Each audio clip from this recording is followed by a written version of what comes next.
Also, we'll bring on board then Tapan Singhel, MD and CEO at Bajaj Allianz General Insurance, joining in on the show right now. Tapan, hi, morning. Welcome to ET now. Tapan, the insurance sector currently is, clearly in focus. We've seen that in the markets as well. We're seeing various regulatory measures taken by our IRDA to increase penetration, to increase efficiency as well. Just wanted to understand what, according to you, are the key factors driving this kind of growth? So thank you, Nayandara, for having me on the show. If you look at the insurance sector in India, I think the growth for the next 10, 20 years will be there.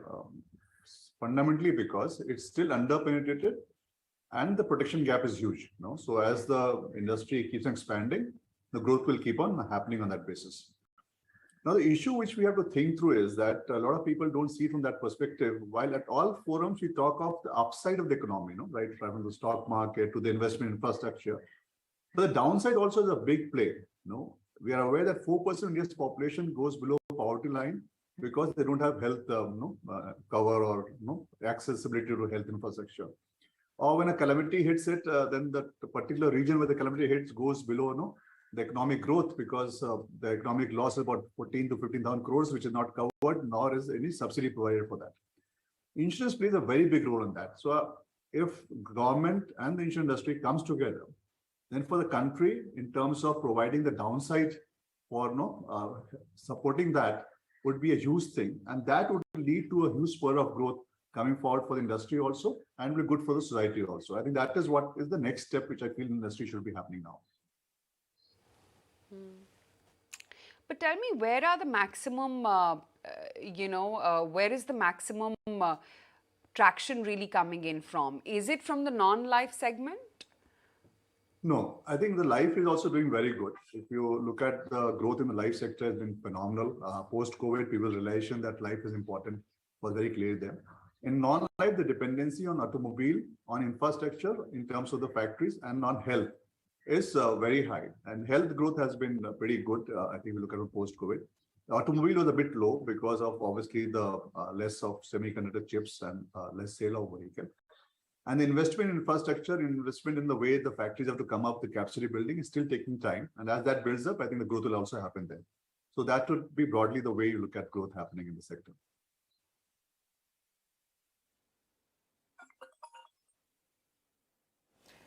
So since you're saying both life and non-life is doing very well, there are reports suggesting that we will be able to see life insurance firms soon be able to also sell health insurance policies.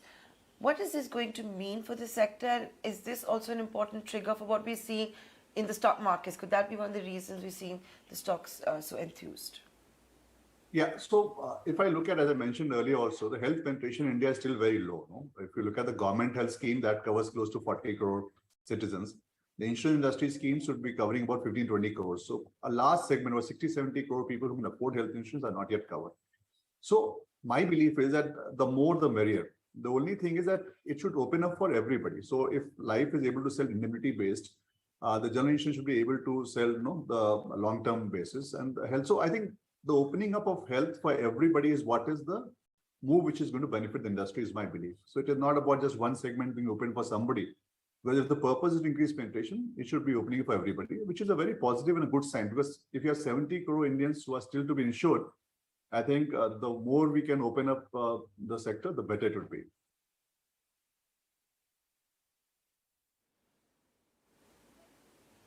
Okay. Opening up the sector more across the board is what you're saying. Now just speaking a little bit specifically about Bajaj Allianz as well. There's been a lot of chatter around premium hikes for reinsurers. For your premiums, will there be a hike? Yes, so there has been a reinsurance market hardening happening, but if I look at Bajaj Allianz specifically, for us, the cost has not moved up for reinsurance. I think well-run companies did not have that hardening of rates from reinsurers. I think companies which have been making losses, obviously they would have faced the brunt for that.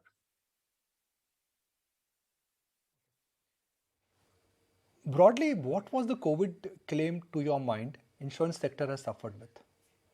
So if you look at the health itself, it was 30,000 crore. Now, it's a very interesting question you ask. Now, and if you look at when the COVID hit, every sector went to the ministry asking for relief. The insurance industry did not go. And the reality is 30,000 crores of loss just in terms of health claims. When the industry makes a profit of 5,000 crores, it's like 5 or 6 years of industry profit got wiped out just by COVID claims. So I think that was a big hit, and I'm very proud of the industry which I work in. It supported the cause and stood there in spite of 5 or 6 years straight wipeout of profits for the industry, but it was still there. Neither did it go asking for relief in terms of from the government or no anybody else. It stood there and it served the customers well. Has there been a change in terms of the total, I'm trying to understand here, the total size both in non-life and also in health post-COVID? Because suddenly we've realized the importance of our life and our health, and we know that medical costs are escalating. So has there been a big uptick because of COVID? Yeah, so if you look at, and it's again a very interesting phenomena, post any event, an uptake is very sharp, and then it starts normalizing off.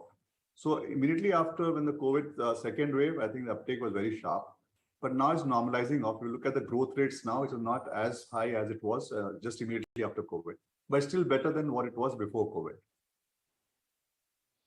Why is that we've not seen any increase in the total cost of insurance? My understanding is that the cost of insurance has not gone higher. Is this largely because at higher level there is no acceptability, or this is a combined decision taken by the industry? No, I think the industry always has a lag. Even if the claims moves up, you'll not see the cost moving up immediately. I think that's how the industry works across the world. And even claims comes down, also the price falls does not happen immediately. There's always a lag. So I think the rates will move up over time if the claim ratios don't improve. That would definitely happen. But there's a lag to it, and actually the industry watches to see does it stabilize or not. Let's say now currently the industry, the biggest problem is inflation. Now we don't realize, let's say in the non-life industry, inflation will hit claims everywhere. Inflation, let's say in cement, steel, the moment you have a loss in any factory, the cost of getting the factory up would be much higher. It's an indemnity-based issue, so you pay for the restructuring of the factory. Automobile, the inflation will hit in terms of the increase of labor rates or parts or paints is going to hit. Or let's say health. Now you have a clear 20%, 25% hike because now the protocols have increased because of COVID. So inflation is there. So inflation is hitting everywhere in terms of claims. Now there's a lag in terms of where the price should catch up for it. But sooner or later it'll catch up because there'll be a stress in the balance sheets of companies because of the inflationary loss which is happening in terms of the loss ratios moving up. So, but that will be a lag. So right now we don't see it, but as time progresses, there may be an increase. So just to wrap it up with one final question, I look at the health insurance sector, 24 players. I look at the life insurance sector, 1.5 dozen players. Only 4 players are making money in both health and non-health. But there is no massive consolidation. Why is that? I mean, the sector has gone through a troubled time. Market share gains are going to the 3-4 large players, but the small players are still managing to survive. Yeah, see, it's a question of solvency. The way the regulator looks at it is, if you have solvency ratio, which the regulator stipulates, which is over 150%, then it's fine. Which means if the promoters are willing to pump in capital, then consolidation will not happen. That is what the answer is. The promoters, the moment they are not willing to pump in capital, then consolidation happen because the combined ratio goes below the stipulated combined ratio. Then the regulator steps in, and then there is no option but consolidation will happen. So I think it's a question of how much capital is available and how long does it last, for this kind of business model in which losses are piling up. And then you will see consolidation happen. But as long as the promoters are ready to pump in capital, you will not see that happen. Tapan, great to have you today on ET Now. Thank you so much for taking the time out and speaking with us and giving us the color on not just Bajaj Allianz, but the overall insurance sector as well. My honor, Nayan and Nikunj. Great talking to you guys. Okay.